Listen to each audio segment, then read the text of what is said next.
Hi my loves, welcome back to the Starscartel channel. If you don't know, I'm Star. Today I'm here with a dream. In this dream, I was riding by a property that I used to live at, and as I'm driving by, I see that the house that I lived in is no longer there, and for whatever reason I'm thinking to myself that my stuff is gone and I never got the opportunity to get it. But oh well. There's a new structure there. It's kind of like a little small house or an RV that someone is living out of. The scripture comes from 1 Samuel 26:8. Abishai said to David, "Today God has delivered your enemy into your hands. Now let me pin him to the ground with one thrust of the spear. I won't strike him twice." God said for someone, whenever, whatever it is that you're going through, whatever it is that you may feel as if you have lost everything and there's no more hope, God said you can still rebuild from there.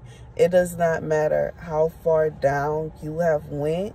You can still not only go as far up as you came from, but surpass that. God said, but with him by your side, he got you. He got you. He got you. God said he got you. He will ensure that everything works out for you the way that it is intended to. He will ensure that even if the house does come down with all of your things in it, you will still have somewhere to go. You will still have somewhere to lay your head. You will still have somewhere for safety.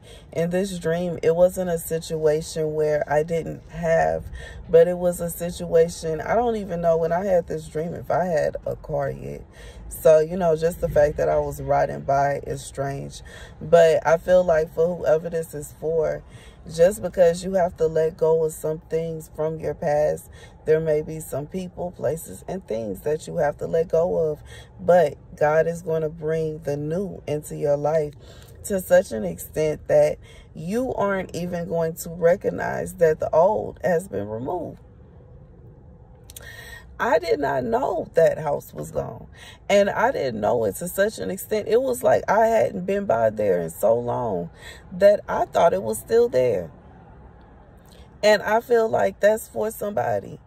You gonna be so engulfed in your new life, with your new relationship, with your new friends, with your new this, with your new house, your new car, your new job, whatever it is that God bringing into your life, that the old ain't even gonna matter no more. You're not finna be stressing yourself about what your old friends is doing.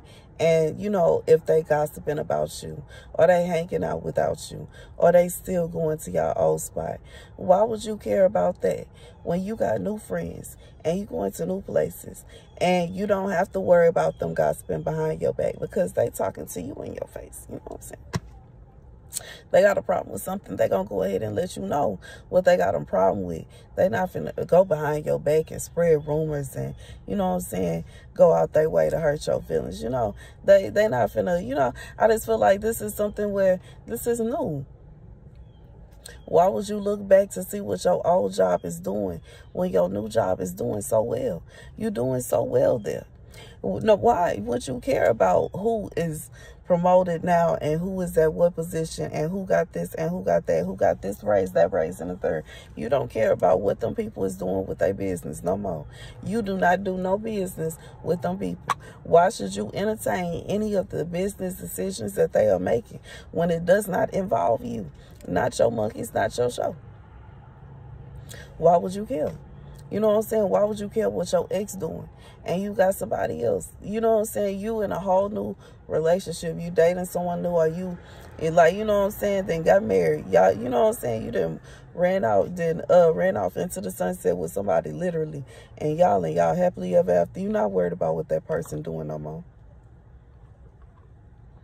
And I just feel like God said that's how it's supposed to be. And for some of you, Like God said, he delivered your enemy into your hands. For some of you, this person is like wondering, where are you? What happened? Why haven't you this? Why isn't this? And what is that? And you know, the craziest thing is, regardless to what kind of situation you're in, regardless if it is a job, friendship, relationship, family member, it don't matter who it is, what it is, or what you got going on. Nobody really realizes how much you do until you stop. You going out your way to go and pick that person up something to eat, that is completely overlooked until you're not doing it no more. And then it's, why you haven't brought me nothing to eat? You know, like you cleaning up every time you go to visit, it's overlooked until you stop. And then it's, dang, it used to be kind of neat around here. Or it used to be kind of this, that, and the third. And now all of a sudden, I don't know what's going on. I can't find, like, you know what I'm saying? I just feel like, yeah. For those of you, like, yours truly, you work a job, you doing things that's not even in your job description, just because you feel like being nice, just to be kind, just to help out, just to lighten somebody else's load. When you ain't there doing that no more, guess what? You know what I'm saying? I just feel like it goes to show, the people that's gonna notice when you go missing, the people that's gonna notice when you gone, is the people that is gonna be impacted the most by your absence. It's the people that you did much good for in their life, regardless if they recognized it while you was doing it or not. Because some people, they act like they don't even see what you're doing. You be, you know what I'm saying, doing everything for the person. Then circle your whole life around them. From the moment you wake up to the moment you go to sleep, you doing what they want to do. And they'll still sit and tell you that you don't do nothing for them. And you know what I'm saying, they'll still sit and say that you're not really worried about, you're not checking for them, like, you're not doing this, you're not doing that, y'all not really friends like that, and y'all don't really know each other like that, y'all don't really be around each other like that. And it's like, okay, bitch. Okay, you know what I'm saying? I just feel like, you know, I just feel like God has said, you know,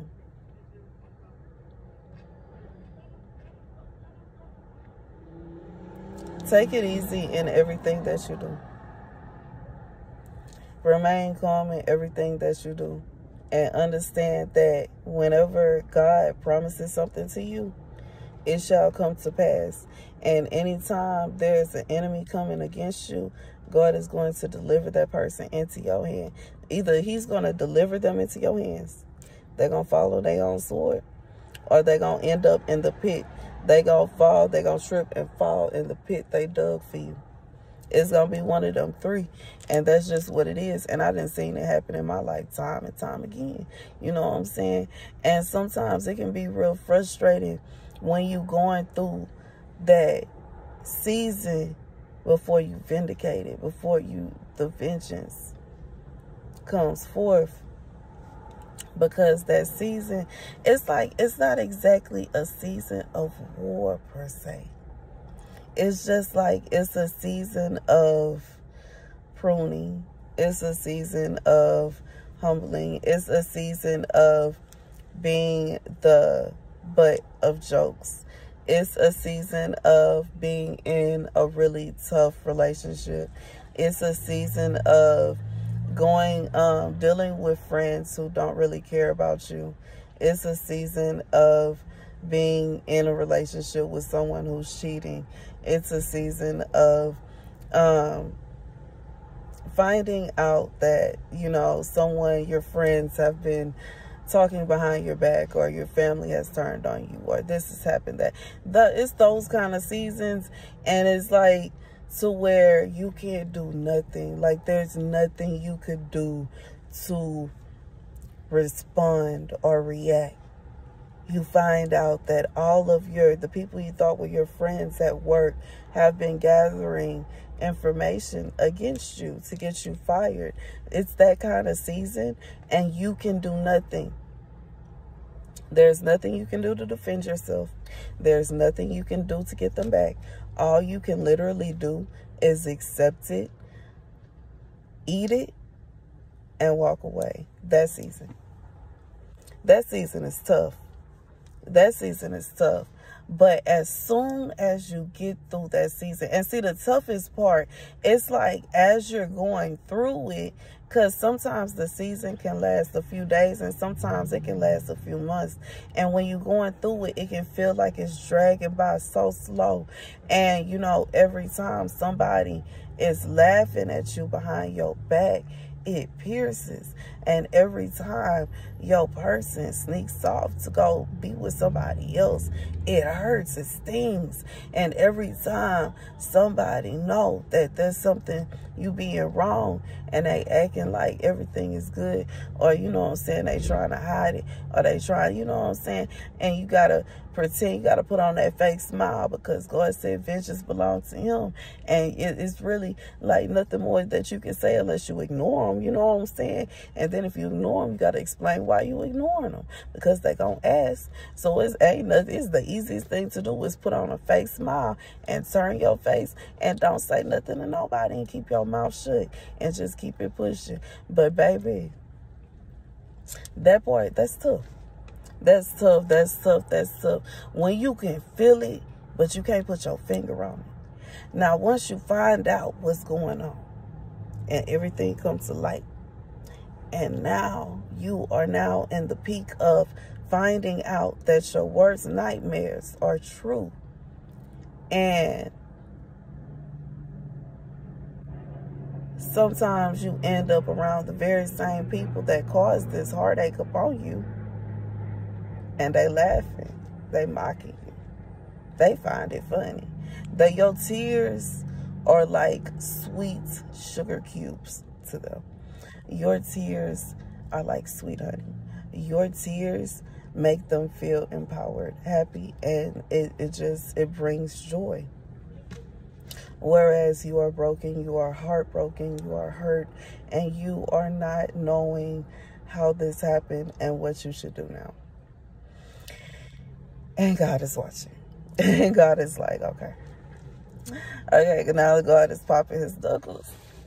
Now God is ready to move. Okay. Oh, y'all were going, oh, for you, for your sake, for your sake, for your sake, for your sake, for your sake. God said today, God has delivered your enemy into your hands. Now let me pin him to the ground with a thrust of a spear. I won't strike him twice. God is saying, for whoever this is for some of you, it's not even a situation where you gonna end up like, I just feel like God is going to get this person. For some of y'all, it's a situation where God is going to deal with someone, and whoever God deals with, they going to repent and turn away from what they doing. Because God does not, like, I feel like God is saying this is not a situation where he want to keep on going back and forth with this person. So, you know, like, if you are, I'm going to explain what I'm saying, okay? Like, let's say it's a situation where this is someone that you have known your whole life, and y'all keep going back and forth. They just keep on attacking you, and you keep remaining friends with them. God said that's coming to an end. It's no need for you to maintain a friendship, a relationship with somebody that keep attacking you. And it's no need for God to keep on going after them for attacking you. If you just separate yourself from that person, you won't have to worry about them attacking you. And God won't have to worry about getting them for attacking you. You feel me? If you in a relationship with somebody and they refuse to stop cheating, instead of you praying to God that he will make them stop cheating, God not finna make them stop cheating because they got free will. So God end up getting them because of your prayers.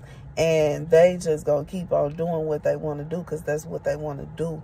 And you know what I'm saying? Just because God gets somebody for doing something don't mean they gonna stop. So it will basically be a repetitive cycle of person cheat, you cry to God, God get them, and they cheat again. You cry to God, God get them, they cheat again, cry to God. Like, what? For what? You know what I'm saying? Just let it go. And I feel like that's, our fast ended almost a week ago. Okay, ended on the 7th, almost a week ago. But during the fast, one thing that I spoke about, at the beginning is typically I had, one thing that I learned as I have been fasting and on this journey, with God, is that typically by the end of my fast, when I reach my epiphany, it's not the kind of epiphany where God has changed someone's heart towards me, towards doing something for me, towards helping me in any shape, form, or fashion, towards liking me, loving me, caring about me, or caring about my situation. However, what happens is God changes the way that I look at my situation and the way that I respond to my situation, the way that I react to what's going on. You know what I'm saying? I just feel like it's more than two ways to, you know what I'm saying, S-K-I-N, a cat. You know what I'm saying? You don't have to just do one way of doing things. It's more than one way to do things. And once I realized that, and you know what I'm saying, I peeped that. That's how you could put together a plan that makes sense. You know what I'm saying? I just feel like sometimes we allow our situation to kind of control and run everything we got going on. But, one thing that I love about games like Tetris, and I love about games that kind of like force you to problem solve, because even if your situation is not favorable and it's a little shaky and there are a few things that makes it not as perfect as you would like it to be, maybe there are different variables that are against you. Maybe there are different things that keep standing against you and getting in the way. I just feel like there are ways to get around that. There are ways to get around that. There are ways. I just feel like God says sometimes you have to use what your enemy is doing to your advantage. I'm being reminded of Rick and Morty in an episode where Rick and Jerry ends up getting kidnapped by the aliens, and at the end, Rick basically gives them the recipe for the gas that he uses. However, the recipe that he gave them was actually for to explode, you know what I'm saying, to go kaboom. Okay, he wasn't sure that they were going to send him on an exit pod, but they did. He wasn't certain if he was all the way out of the, the stimulation, but he was. But what he did, though, is he was going to put a complete stop to it. You know what I'm saying? And what he did know is he had to think outside of the box in order for the cycle to come to a close. And for some of you, you are in cycles and you are in relationship cycles. You may even be going, like, it may be you meeting new people, but they doing the same thing. And you're like, what is going on? It could be a cycle with your job.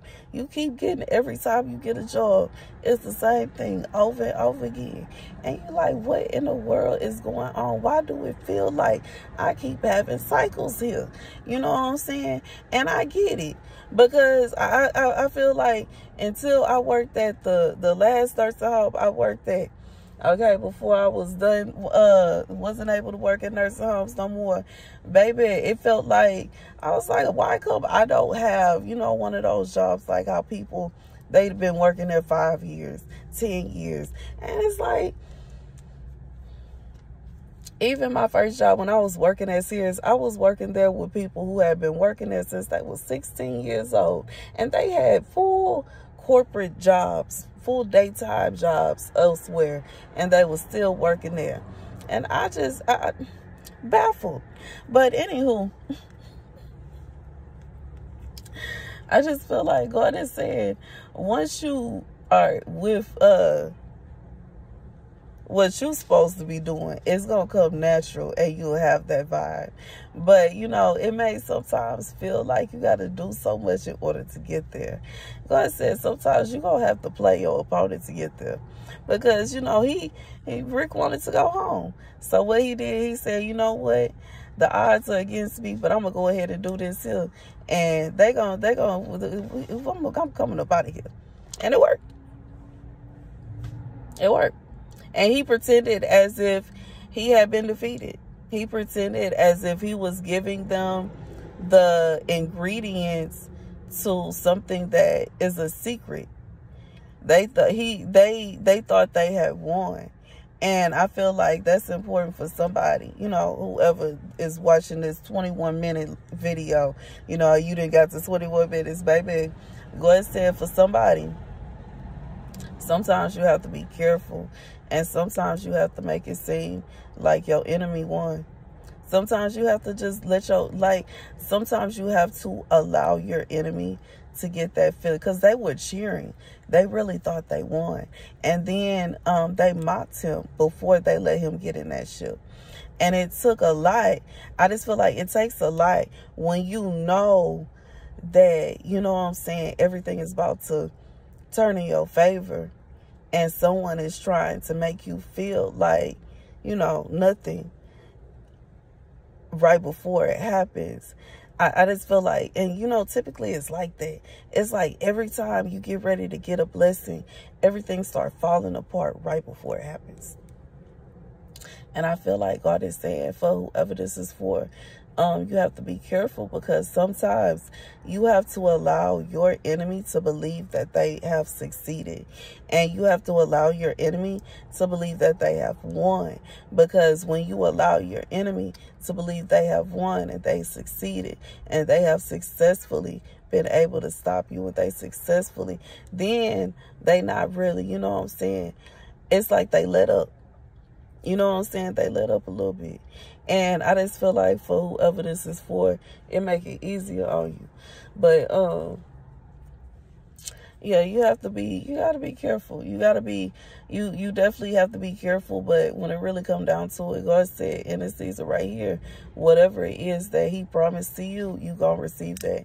Whatever it is that he said you gonna have, he means you gonna have it. Like, you are seriously going to have it. Nobody's gonna be able to stop it from happening. And if they do try to, they're gonna have to deal with God. And yep, that's the message. And yeah, okay, and the last part of the message, once again, God is saying he won't strike this person, whoever, whatever you got going on, twice. So that means that if it's a situation where you have been praying to God about your job, and you have gotten into it with your manager, and you got into it with other employees, and you've got into it with the customers, and you've got into it with just about everybody, God is not going to keep punishing them, because they 9 out of 10 are not going to change. God's going to relocate you. Okay? So, you know, God said for whoever this is for, understand that that cycle is over. You're not going to be in a cycle where you at a job for a year, 2 years, and you miserable the whole time. Like, that's not fair to you. It's not fair to you to be at a job that, you know, you miserable for a year, you miserable for 2 years, you miserable for 3 years, and you just really just want to be anywhere but there the whole time you're there. Like, no, God said we're not going to do that. We're not going to do that until you finally